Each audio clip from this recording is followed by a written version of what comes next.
Oh my god. Biggest butt in the world. How is it hard to fit in the pants now?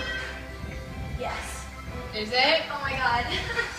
This is what my gym life looks like currently. I've never had like a small butt ever in my life. I'm just coaching her from the floor. Sitting here on the floor like a child. I don't know, it just started getting bigger once I started squatting. Oh yeah. What's up, family? NWB. So this week's been slow on videos, and that's because I've been out of the gym. We had Monday's video was good. Wednesday's video was when I got to train with the Special Olympics. And if you guys could please share that video around your Facebook as much as you can. I want to try to get that video as many views as possible because that video meant so much to those athletes. They were so excited and positive about being able to get their training on footage, and they were so proud of it. And the comments you guys left were amazing, so supportive. The likes were amazing. And I know those three athletes really liked the video. So I love to be able to satisfy them as much as possible, get that video as much attention as possible, because those are three amazing athletes that deserve the limelight. Anyway, you notice that I didn't do my training video today because I took the time off from the gym. Long story very short, after multiple different doctor visits, chiropractor visits, tons of co-pays, I don't even know what's going on with my leg. I've been on crutches and wheeling myself around in this chair all week, trying to stay off of it. It went from the calf into my knee, behind my knee. Saturday, the weekend of St. Patrick's Day was when it was at its worst. The bottom of my foot began hurting so much like somebody literally inserted marbles underneath the skin, but underneath my foot bone and nerves. And every time you step down, you're stepping on those marbles, and it's pushing your skin, your nerves, and your bone together. That's what it felt like. Trying to walk normal from the bathroom to the booth when I went out to eat with my girlfriend was excruciating. I had to sit there and breathe for 3 minutes. Couldn't close my knee. Started seeing very minor discoloration, but no real swelling or no real bruising. I got nervous that it was a pulmonary embolism, which is basically a blood clot. Went to get that checked out. Got kind of ruled out. They don't know for sure, but they pretty much ruled it out because those, I guess, your skin becomes bright red, hot to the touch, super swelling and all that. It didn't have any of that. So then my other options were it was compartment syndrome, which is essentially it's kind of like a pinched artery or pinched nerve in one area of your body. And worst case scenario is that whole area can lose feeling, basically become paralyzed. But what it's honestly starting to look like more is just some nerve activation. I don't know why. So I went and got x-rays, and the L5 disc that I injured last year is slightly offset. Nothing crazy, nothing alarming. It's pretty common for anybody who's had a back injury, and honestly, even if you haven't had a back injury, you might be offset like that.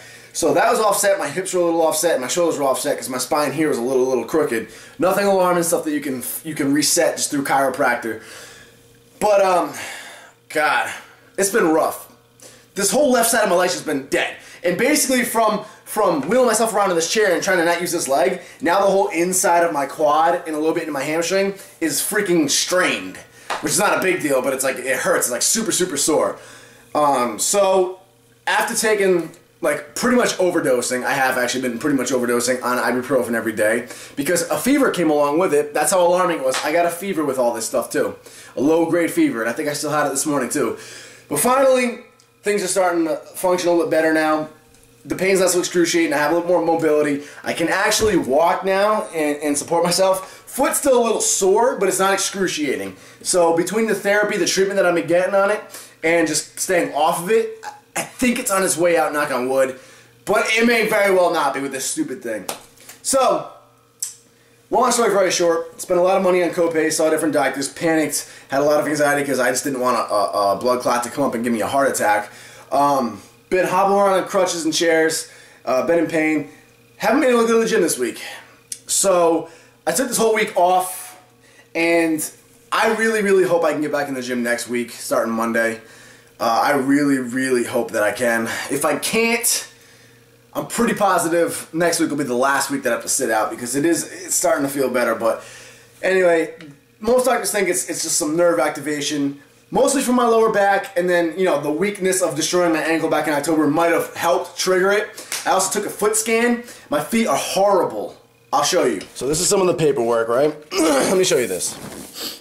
So this is what a healthy foot placement is supposed to look like. Pretty much the pressure's on the ball of your feet and on your heels. Minimal pressure on your toes. And when you actually do a foot scan like I did, it shows the heat patterns. Again, most of the pressure's on the balls and the heels, and a little bit of pressure on the toes, but not much. Now let's look at my feet. This is my actual foot scan. As you can see, a lot of it's touching the glass. And if we look at the heat scan, boom. Let's focus on the left foot, because as you can see, the left foot is even worse than the right foot. The left foot is the side that the ankle is rolled on that's been giving me all the issues. And look how bad it is. First off, all the pressure's in my arch. I have the flattest feet. My feet have totally flattened out. And it's actually, some people have flat feet and this part of the arch will still be touching, which is kind of normal. But now the inside of the arch, which is always supposed to be off the ground no matter what, is really starting to cave in. See how it's not even really that hot right there? On this side it is. This inside of this arch is caving in. And I think a little bit of that was probably from the swelling of the foot. But the other issue is I have a lot of pressure on my toes.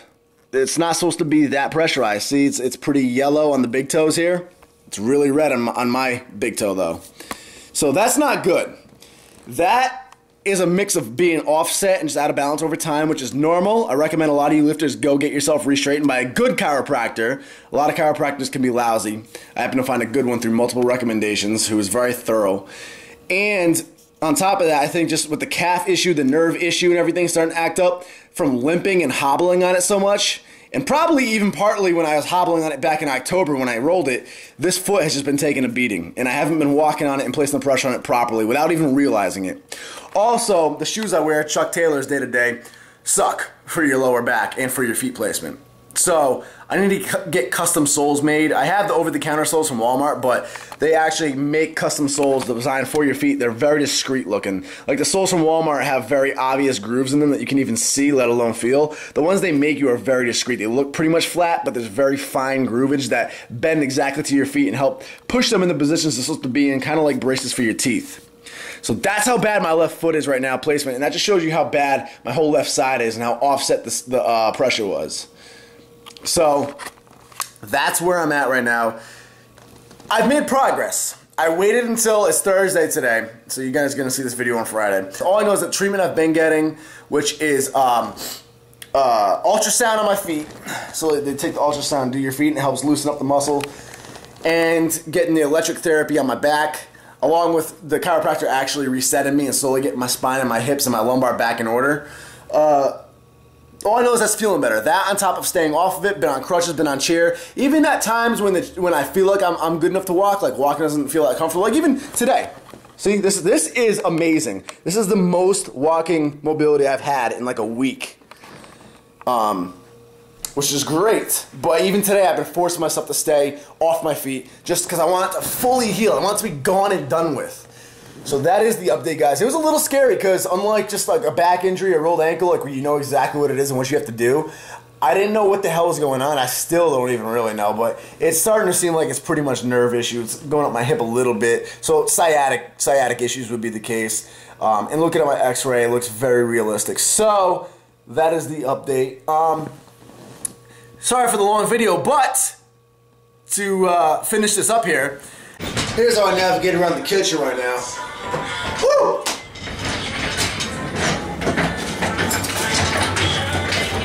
Dishes.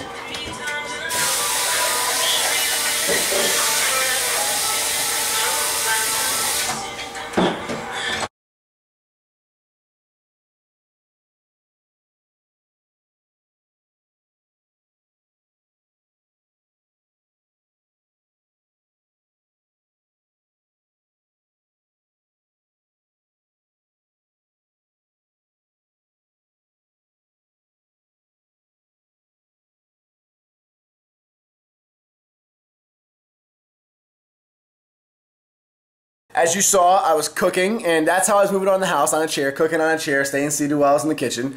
What I'm going to do for you guys this Monday, since I don't have a training video to show you, I'm actually going to show you what I eat, meal by meal, for the full day. Because you guys are always asking what do I eat now that I'm on powerlifting. To be honest with you, it's pretty much the same as bodybuilding. Almost exactly the same. And what I did to help myself stay mentally up during this whole time off from the gym, because any lifter knows that when you have to take time off from the gym, it can be very depressing and very discouraging. So what I recommend doing if you have to take time off is put your mental energy, put your focus, that obsessive, addictive focus that keeps us in the gym, Put that on something else that benefits your physique and benefits your training, aka eating.